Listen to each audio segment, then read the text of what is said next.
안녕하십니까? 대한민국 자유 우파를 응원하는 빵빵 시사입니다. 문재인 정부의 온갖 정치 방해 공작을 견디지 못한 윤석열 검찰총장의 사태로 대한민국 정치판이 흔들리고 있습니다. 여러분은 윤석열 검찰총장의 사태가 진보와 보수, 누구에게 유리한 상황이라고 생각하십니까?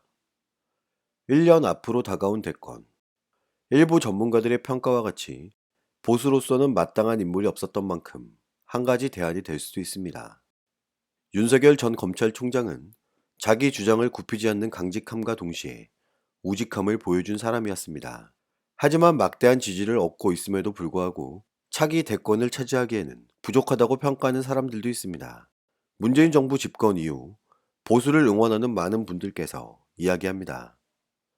지금 대한민국 야권은 문제가 많기 때문에 패러다임 전환이 필요하다. 뚜렷한 인물이 없다. 문재인 정부의 행포에 대응력이 부족하다. 저는 묻고 싶습니다. 윤석열 전 검찰총장이 언제부터 보수 야권을 대표하는 인물이었습니까? 우리는 진중하게 생각해 봐야 할 필요가 있습니다. 문재인 정부와 더불어민주당의 일방적인 정치 운영에 지쳐있는 보수에게 윤석열 전 총장의 대응은 신선했을 수도 있습니다. 현 정부를 정면으로 수사하고 갖은 압박 속에서도 뜻을 굽히지 않았던 사람이었기에 우리가 지지하는 인물상에 부합했을 수도 있습니다. 그래서 우리가 착각하고 있을지도 모릅니다. 최근 각종 언론 매체 및 검색 포털에서 윤석열 전 총장의 뉴스들이 실시간으로 오르내리고 있지만 본인은 아직 어떤 입장도 표명한 것이 아닙니다. 하지만 윤석열 전 검찰총장의 대권 지지율이 사태를 기점으로 수직 상승했다는 조사 결과가 나오면서 정치판의 지각 변동을 예고하는 것은 사실입니다. 3월 5일 한국사회여론연구소가 차기 대권주자 적합도 조사 결과를 발표했는데 윤석열 전 총장의 32.4%를 기록하면서 이재명, 이낙연, 홍준표, 정세균, 추미애 등 여러 사람들 중 가장 높은 지지를 받은 것인데요. 여론조사 결과를 100% 신뢰할 수는 없지만 가장 높았던 이재명 경기지사보다 무려 8% 이상 높은 지지율을 기록했고 이것은 오차 범위를 넘어선 것이기 때문에 적절한 신빙성은 있어 보입니다.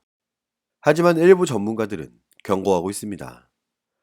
윤석열 전 검찰총장은 국민의힘 정당을 응원하는 사람과 보수 성향층에서 높은 지지를 단시간에 기록한 만큼 쉽게 하락할 수도 있다는 것인데요. 하지만 이것보다 더욱 심각한 문제는 전혀 다른 곳에 있을 수도 있습니다.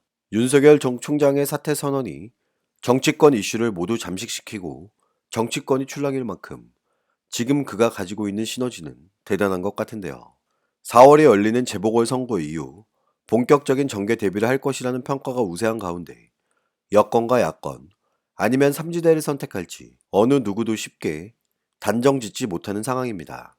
윤석열 전 총장이 국민의힘이나 국민의당에 발을 담그면 지지율이 한순간에 사그라들 수 있기에 정부 여당의 등을 돌리고 수구 보수 세력에도 실망한 중도층을 중심으로 정치 세력화를 할 것이라고 전문가는 이야기하고 있습니다. 정치권은 서울시장 보궐선거 결과에 따라 윤석열 전 총장의 정치적 행보와 야권의 정치 지형이 달라질 것으로 보고 있는데 문제는 야권이 아닌 제3지대를 선택한다면 뚜렷한 대권 주자가 없는 보수로서는 또 다른 위기에 봉착하는 것입니다. 윤석열 전 총장의 지지 기반은 겉보기에는 보수이지만 반문인 동시에 기성 보수 야당의 등을 돌린 중도층으로 평가되고 있는 만큼 삼지대의 정착을 원한다면 이것은 보수에게 큰 악재가 될 수도 있습니다. 사퇴 이전까진 정치를 할 가능성 있는 검찰총장이었지만 이제는 예비 정치인으로 국민들에게 평가되고 있는 만큼 차후 행보가 궁금한 것도 사실인데요.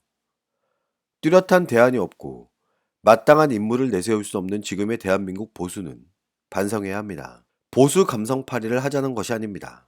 지금 이대로라면 필패할 수밖에 없습니다. 오늘도 우리는 우리가 누리고 있는 이 자유민주주의를 위해서 누구의 목소리를 응원해야 할지 선택은 여러분의 몫입니다. 감사합니다.